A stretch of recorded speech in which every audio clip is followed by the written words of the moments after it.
आरंभ से भी पहले, जब समय का कोई अस्तित्व नहीं था, तब भी सत्य केवल एक था, शिव और शक्ति। लेकिन नियति ने एक ऐसा खेल रचा जिसने इन दो प्रेमियों को जुदा कर दिया। यह कहानी है उस महान प्रेम की जिसकी शुरुआत आंसुओं और त्याग से हुई। यह कहानी है प्रजापति दक्ष के अहंकार और देवी सती के अटूट विश्वास की। ब्रह्मांड के रचयिता ब्रह्मा जी के पुत्र प्रजापति दक्ष उस समय के सबसे शक्तिशाली राजा थे। उनका साम्राज्य चारों दिशाओं में फैला हुआ था। उनके पास धन, शक्ति और मान सम्मान की कोई कमी नहीं थी, लेकिन उनके मन में एक बहुत बड़ा अहंकार था। दक्ष को संसार की सुंदरता और नियमों से प्रेम था, लेकिन कैलाश पर रहने वाले वैरागी शिव से उन्हें घोर नफरत थी। दक्ष को लगता था कि श्मशान की राख लपेटने वाला अघोरी देवों के समाज में रहने लायक नहीं है। उसी दक्ष के घर में आदि शक्ति ने जन्म लिया।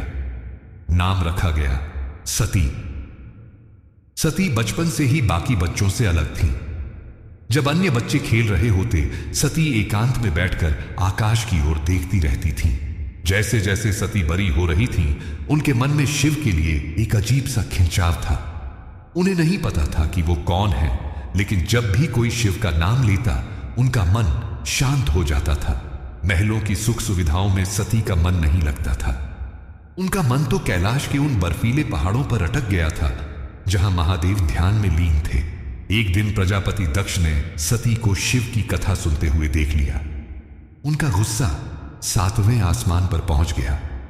उन्होंने चिल्लाकर कहा, मेरे महल में उस अघोरी का नाम लेना भी अपराध है। पिता के क्रोध से महल की दीवारें कांप उठी, लेकिन सती मौन रही। उनके मुख से एक शब्द नहीं निकला, मगर उनके हृदय में जल रही भक्ति की लौ को कोई बुझा नहीं सकता था। उस रात सती ने मिट्टी उठाई और उससे एक शिवलिंग बनाया।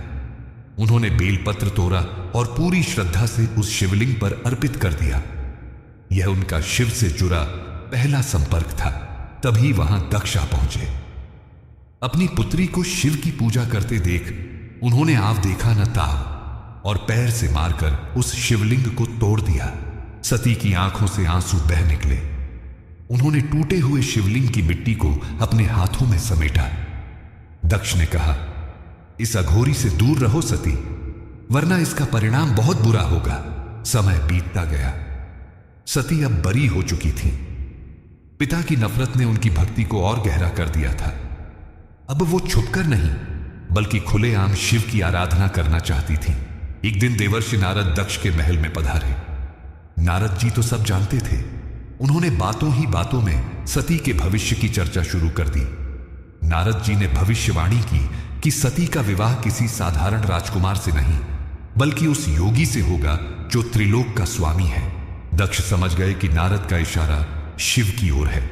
उन्होंने क्रोध में कहा, असंभव, मेरी पुत्री का विवाह किसी राजा से होगा, उस भिक्षुक से नहीं। मैं ऐसा कभी नहीं होने दूंगा। लेकिन सती ने अपना निर्णय ले लिया था। उन्हें समझ आ गया था कि महलों में रहकर उन्हें उनका महादेव नहीं मिलेगा। उन्हें इस सुख सुविधा को छोड़ना होगा। राजकुमारी सती ने अपने आभूषण उतार दिए, रेशमी वस्त्र त्याग दिए और नंगे पांव जंगल की ओर चल पड़ी।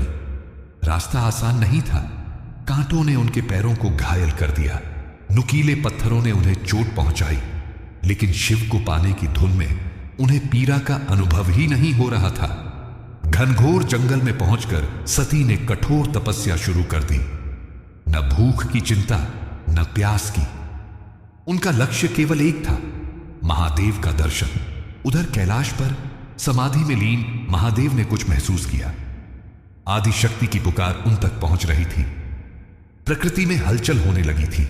सती का संकल्प अटल था, लेकिन प्रजापति दक्ष अपनी हार स्वीकार करने वाले नहीं थे। वो अपनी पुत्री को रोकने के लिए कुछ भी कर सकते थे। क्या सती की तपस्या महादेव की समाधि तोड़ पाएगी? कैसे होगी शिव और सती की पहली मुलाकात? और दक्ष अपनी पुत्री को रोकने के लिए अब कौन सा कदम उठाएंगे? यह सब जानेंगे हम अगले भाग में। अगर आपको यह कथा पसंद आई तो चैनल को सब्सक्राइब करें और कमेंट में लिखें, हर हर महादेव।